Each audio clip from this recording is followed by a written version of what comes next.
오늘 본문 말씀은 사도 바울이 아테네에서 복음을 증거하는 모습입니다. 그리스 철학의 중심지에서 바울이 생명의 복음을 증거하고 있습니다. 이제 바울은 유대 전통과 헬라 전통 모두에 능통한 사람이었습니다. 바리새파에 속한 유대인으로서 바울은 당대 최고의 율법사 가말리알에게 배웠습니다. 그와 동시에 그는 그리스 철학과 문학에도 능통했습니다. 바울의 고향이 다소인데요. 그곳은 길리기아 지역의 수도로서 헬라 교육의 중심지였습니다. 고대 역사가들에 따르면 다소는 당시에 유명한 대학 도시였고 아주 저명한 스토아 철학자들이 많이 모이는 곳이었다고 합니다. 바울은 그러니까 유대 율법과 그리스 철학 모두에 능통했습니다. 유대인들에게는 율법을 연결점으로 해서 복음을 전했고 헬라인들에게는 그리스 철학을 연결점으로 해서 복음을 증거했습니다. 사도행전 17장 17절 말씀 함께 읽겠습니다. 회당에서는 유대인과 경건한 사람들과 또 장터에서는 날마다 만나는 사람들과 변론하니. 회당에서는 유대인과 경건한 자들에게 복음을 전했습니다. 이들은 구약 성경을 잘 알고 있는 사람들이었습니다. 율법과 선지서가 예언했던 그 메시아가 예수님인 것을 논증했습니다. 또한 장터에서 만나는 사람들과도 변론했다고 합니다. 장터, 아고라에서 만나는 사람들은 헬라인들이었겠죠. 이들은 구약 성경을 전혀 모르는 사람들이었습니다. 율법을 전혀 모르기 때문에 이들에게는 다른 방식으로 복음을 전해야만 했습니다. 한글 성경에는 변론하니라고 되어 있는데 영어 성경에는 reasoned라고 되어 있습니다. 영어 단어 reason이 명사로는 이유, 근거라는 뜻이 있지만 동사로는 논하다, 설득하다라는 뜻이 있습니다. 차근차근 논리적으로 설명하고 설득하는 과정을 reason이라고 합니다. 사도 바울 역시 마찬가지였습니다. 성경 지식이 전혀 없는 이방인들, 아테네 사람들에게 복음을 전하는 것은 결코 쉬운 일이 아니었습니다. 그래서 그들이 알고 있는 그리스 철학을 연결점으로 삼아서 이야기를 시작했습니다. 바울의 이야기에 흥미를 느낀 사람들이 그를 아레오바고로 데려갔습니다. 본문 19절 말씀 함께 읽겠습니다. 그를 붙들어 아레오바고로 가며 말하기를 내가 말하는 이 새로운 가르침이 무엇인지 우리가 알 수 있겠느냐. 아레오바고는 고대 아테네의 최고 법정이었습니다. 바울은 그가 믿는 신앙에 대해서 말할 수 있는 기회를 얻었습니다. 오랜 역사와 전통을 자랑하는 곳에서 복음을 증거할 수 있는 기회를 얻은 것입니다. 이것이 바로 그 유명한 바울의 아테네 설교였습니다. 바울의 아테네 설교는 그 이전의 설교와 상당히 달랐습니다. 예를 들어서 비시디아 안디옥의 회당에서 설교할 때에는 바울이 율법과 선지서를 인용했습니다. 이스라엘 역사 전체를 관망하면서 하나님께서 이스라엘에게 주셨던 그 약속이 예수님을 통해서 성취된 것을 설명했습니다. 이것은 매우 합당한 전도 방법이었습니다. 율법과 선지서를 잘 알고 있는 유대인들에게 하나님의 약속이 어떻게 예수님을 통해서 이루어졌는지 논증하는 것은 아주 효과적인 방법이었습니다. 하지만 아테네에 살고 있는 헬라인들은 율법과 선지서를 전혀 몰랐습니다. 성경에 대한 아무런 지식이 없는 이방인들에게 유대인들에게 전도하듯이 하면 안 되겠지요. 전도는 선포인 동시에 설득이기 때문에 상대방을 제대로 이해하는 것이 아주 중요합니다. 유능한 국가대표팀, 축구팀 감독은 상대팀에 따라서 맞춤 전략을 준비합니다. 유럽 대표팀을 상대할 때의 전략과 남미 대표팀을 상대할 때의 전략이 같을 수 없습니다. 상대팀을 연구하지 않고 똑같은 전략으로 나가는 감독이 있다면 그 사람은 무능한 감독일 것입니다. 복음을 전할 때는 마찬가지입니다. 복음을 전하기 위해서는 상대방이 어떠한 상황에 있는지 먼저 이해해야 합니다. 성경에 대한 지식이 있는지, 창조주에 대한 이해가 얼마나 있는지 우리가 알아야 합니다. 그래야지 상대방의 눈높이에 맞는 복음을 증거할 수 있습니다. 성경을 전혀 모르는 사람들에게, 아테네 사람들에게 바울은 이렇게 말을 시작했습니다. 사도행전 17장 22절 23절 함께 읽겠습니다. 바울이 아레오바고 가운데 서서 말하되 아덴 사람들아 너희를 보니 범사 종교심이 많도다. 내가 두루 다니며 너희가 위하는 것들을 보다가 알지 못하는 신에게라고 새긴 단도 보았으니 그런즉 너희가 알지 못하고 위하는 그것을 내가 너희에게 알게 하리라. 아멘. 바울이 아테네 사람들에게 말합니다. 너희가 범사에 종교심이 많도다라고 이야기를 합니다. 이 말은 긍정적인 말일까요? 부정적인 말일까요? 두 가지 모두 다 가능합니다. 그러니까 종교심이 아주 깊다는 그런 말로도 해석이 가능하고 열심히 있지만 진리와 멀리 떨어져 있다는 것으로도 해석이 가능합니다. 아마도 바울은 의도적으로 이런 중의적인 표현을 한 것 같습니다. 상대방을 칭찬하는 것도 아니고 비판하는 것도 아니고 애매모호한 표현을 사용했습니다. 다만 그들의 그 종교성을 연결점으로 해서 대화를 시작하고 있습니다. 근데 바울이 그 철학의 도시, 교육의 도시에서 외치고 있습니다. 너희가 종교심이 많지만 영적으로는 무지하다고 외치고 있습니다. 이것은 사실 담대한 선포였습니다. 철학의 도시에 살고 있는 사람에게 너희가 무지하다라고 외치기 위해서는 큰 용기가 필요했던 것입니다. 바울은 그들의 무지가 하나님에 대한 잘못된 인식에서 시작하고 있다고 강조하고 있습니다. 하나님은 무언가 부족한 분이 아니시지요. 우리가 무언가를 가져다 드려야 하는 대상이 아닙니다. 본문 25절에 나와 있습니다. 함께 읽겠습니다. 또 무엇이 부족한 것처럼 사람의 손으로 섬김을 받으시는 것이 아니니 이는 만민에게 생명과 호흡과 만물을 친히 주시는 이심이라. 아멘. 우리 하나님은 스스로 완전하시고 모든 것을 창조하셨습니다. 우리의 생명과 호흡이 하나님께로부터 나온 줄로 믿습니다. 이 창조주 하나님을 제대로 인식해야지 그분이 만드신 세상을 제대로 알 수 있고 또는 그분의 형상을 가진 인간을 제대로 알 수 있습니다. 아무리 뛰어난 철학이 있고 학식이 있어도 창조주 하나님을 제대로 인식하지 않을 때 그 모든 지식은 잘못된 전제 위에 세워지게 되는 것입니다. 대구동신교회 성도라면 생각의 틀이 얼마나 중요한지 잘 알고 계실 것입니다. 권성수 원로 목사님 때부터 우리 안에 있는 그 생각이 얼마나 중요한지 강조해 왔습니다. 생각은 행동으로 이어지죠. 행동은 습관이 되고 습관은 우리의 인격이 됩니다. 인격이 곧 인생을 결정합니다. 그러므로 인생의 방향을 결정하는 것은 다름 아닌 생각의 틀입니다. 사탄도 이것을 아주 잘 알고 있습니다. 그래서 끊임없이 우리의 생각의 틀을 공격하고 있습니다. 2000년 전에 아테네 사람들의 생각 가운데 거짓과 무지를 넣었던 것처럼 지금 이 시대에도 우리의 생각 안에 거짓과 무지를 불어넣고 있습니다. 골로새서 2장 8절 말씀 함께 읽겠습니다. 누가 철학과 헛된 속임수로 너희를 사로잡을까 주의하라. 이것은 사람의 전통과 세상의 초등학문을 따름이요 그리스도를 따름이 아니니라. 아멘. 사탄이 우리를 사로잡는 방법은 헛된 철학과 속임수입니다. 사탄이 우리에게 다가올 때 뿔 달린 모습으로 다가오지 않습니다. 광명한 천사의 모습으로, 너무나 매력적인 모습으로 다가옵니다. 우리를 죄로 유혹하기 위해서 사탄은 우리의 생각의 틀 가운데 거짓과 속임수를 넣고 있습니다. 우리가 그 거짓과 속임수를 받아들이는 순간 사탄은 우리의 생각을 사로잡아서 우리를 포로처럼 다스릴 것입니다. 바울은 당대 철학이 가지고 있는 한계를 정확하게 파악했습니다. 헛된 철학과 속임수를 적나라하게 드러내는 생각의 힘을 가지고 있었습니다. 우리가 복음을 잘 증거하기 위해서는 깊이 생각하고 성찰하는 힘을 가져야 합니다. 영국의 기독교 사상가 C.S. 루이스는 그의 책 스크루테이프의 편지에서 다음과 같이 이야기했습니다. 사탄이 하고 있는 이야기입니다. 아무튼 논증이라는 행위는 잠자고 있는 환자의 이성을 흔들어 깨우는 거나 다름없는 짓이야.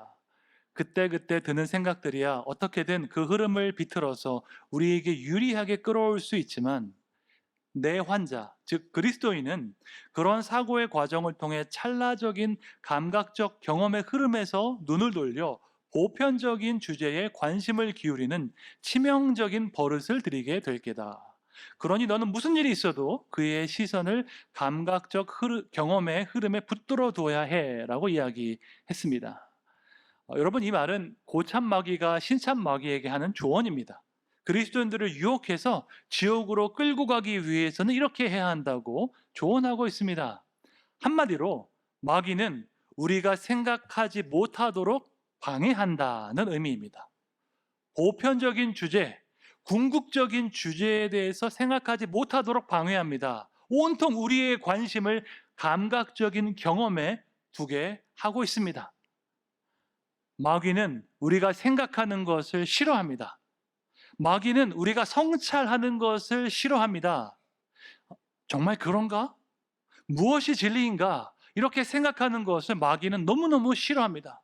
그래서 어떻게 해서든지 우리의 시선을 감각적 경험에 두게 합니다. 예를 들면 이런 거죠. 이번 여름에 어디로 휴가를 갈까? 오늘 저녁으로 뭘 먹을까? 혹시 여러분 지금도 설교 들으시면서 오늘 점심으로 뭘 먹을까 하는 생각이 든다면 그것은 사탄이 가져오는 전략입니다. 많으신가 보네요. 현대사회에 문제가 있습니다. 그것은 생각하는 힘을 잃어버렸다 하는 것입니다. 요즘 젊은이들은 신문을 읽지 않습니다. 유튜브에서 뉴스를 봅니다. 그러면 신문과 유튜브 뉴스의 차이는 무엇일까요? 여러분, 신문에는 사설이 있습니다. 사설에는 사건이 나오고 그 사건에 대한 해석과 비평이 있습니다. 그러면 그 해석과 비평을 읽으면서 우리가 생각을 하게 되는 거죠. 이 해석은 타당한가? 이 비판은 맞는 말인가? 생각을 하게 됩니다. 어떤 경우에는 동의할 수 있고 또 어떤 경우에는 동의하지 않을 수도 있습니다. 그런데 유튜브로 뉴스를 보면서 생각하는 경우는 많지 않습니다. 그냥 그런가 보다 하고 넘어갑니다. 이런 사건이 있었구나 인지하고 넘어갑니다. 그런데 그 사건보다 더 중요한 것은 해석과 비판입니다.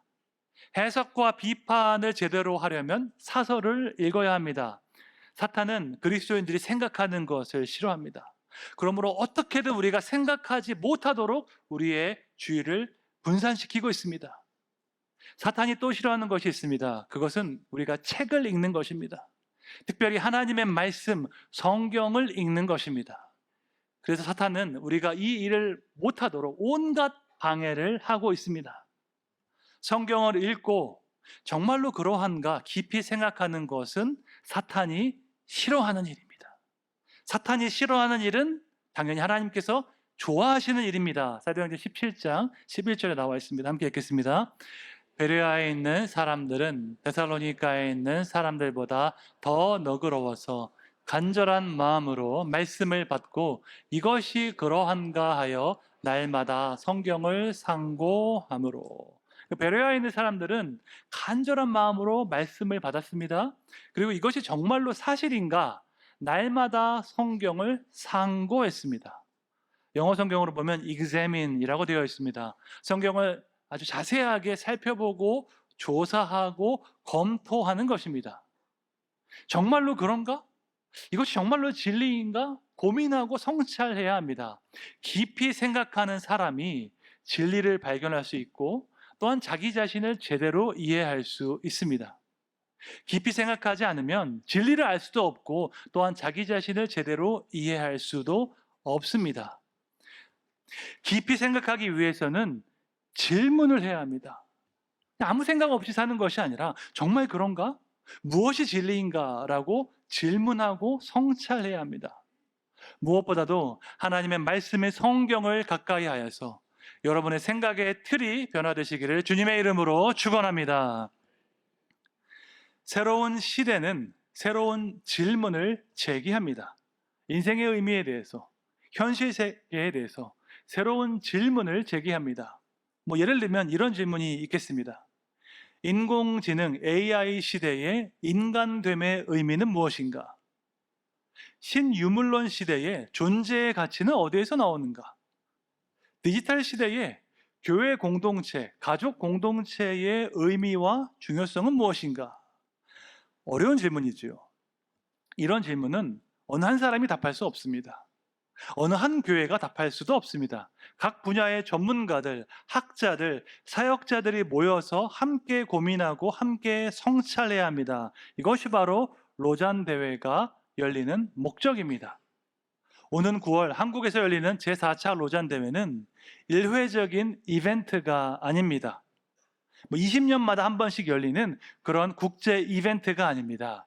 각각의 로잔 대회 사이에는 100회가 넘는 다양한 국제 포럼과 컨설테이션이 열렸습니다. 선교회의 각 주제별로 또한 전 세계 각 권역별로 다양한 국제 미팅이 있었습니다. 그동안 금요기도회에서 제가 로잔 대회에 대해서 몇 차례 강의를 했습니다. 그런데 금요기도회에 오시지 않는 분들도 계시니까 주일날에도 한번 했으면 좋겠다라고 부탁을 받았습니다. 제1차 로잔 대회는 1974년 스위스 로잔에서 열렸습니다. 로잔은 스위스에 있는 도시 이름입니다. 그 도시에서 열렸던 선교 대회에 아주 특별한 의미가 있기 때문에 그 이후로도 로잔 대회라고 불리게 되었습니다. 이와 비슷한 예가 있는데 다보스 포럼입니다. 여러분, 다보스 역시 스위스에 있는 도시 이름입니다. 그곳에서 세계 경제 포럼이 열렸는데 그 포럼에 아주 특별한 의미가 있기 때문에 그 이후에도 계속해서 다보스 포럼이라고 불리게 되었습니다. 로잔 대회를 한마디로 소개하자면 세계 복음주의 선교 운동입니다. 로잔 대회는 세계 선교를 위한 연합 운동이고 복음주의 신학에 기반하고 있습니다. 복음주의 신학이 무엇인지 설명하려면 또 1시간이 걸리기 때문에 제가 생략하겠습니다. 복음주의 신학 반대에는 자유주의 신학이 있습니다. 자유주의 신학을 표방하는 단체가 있습니다. 그것은 바로 WCC, 세계교회협의회입니다. 1968년 제4차 WCC 총회는 선교의 목표를 인간화라고 규정했습니다. 성경이 말하는 구원을 사회적 억압으로부터의 해방으로 축소시킨 것입니다. 하지만 이것은 성경의 가르침이 아닙니다. 예수님께서 십자가에서 돌아가신 것이 사회적 억압으로부터 우리를 해방하기 위해서 돌아가신 것이 아닙니다. 죄로부터 우리를 구원하기 위해서 돌아가셨습니다. WCC에 반대하는 사람들이 있었는데 미국의 빌리 그람 목사님, 영국의 존 스토트 목사님이 로잔 대회를 시작했습니다. 쉽게 말해서 로잔 대회는 WCC에 반대해서 시작된 선교 운동입니다. 그러니까 논리적으로 볼 때 WCC와 로잔을 동시에 비판할 수는 없습니다. 하나는 자유주의, 하나는 복음주의를 따르고 있기 때문에 둘 중에 하나를 비판하면 다른 하나는 지지하는 것이 맞습니다. 그런데 간혹 인터넷에 보면 무기명으로 WCC와 로잔을 동시에 비판하는 사람들이 있습니다.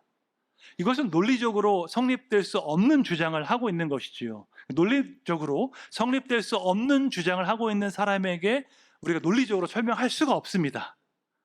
한국 로잔 위원회는 한교총, 우리 교단이 포함되어 있는 한교총과 한국의 모든 선교단체들이 포함되어 있는 KWMA와 공식적으로 MOU를 맺고 협력을 하고 있습니다. 우리 교단에서도 사랑의 교회, 수영로 교회, 남서울 교회 등 적극적으로 참여하고 있습니다. 그러니까 신학적으로 전혀 염려할 필요가 없습니다. 로잔 대회를 이해하는 핵심 키워드가 있는데 바로 운동, 무브먼트입니다. 국제 로잔은 본부가 없습니다. 각자 자기 교회 사무실, 자기 단체 사무실에서 일하고 있습니다. WCC는 본부가 있습니다. 스위스 제네바에 가면 WCC 본부가 있습니다. WCC는 전 세계 352개 교단의 협의체, 연합체입니다.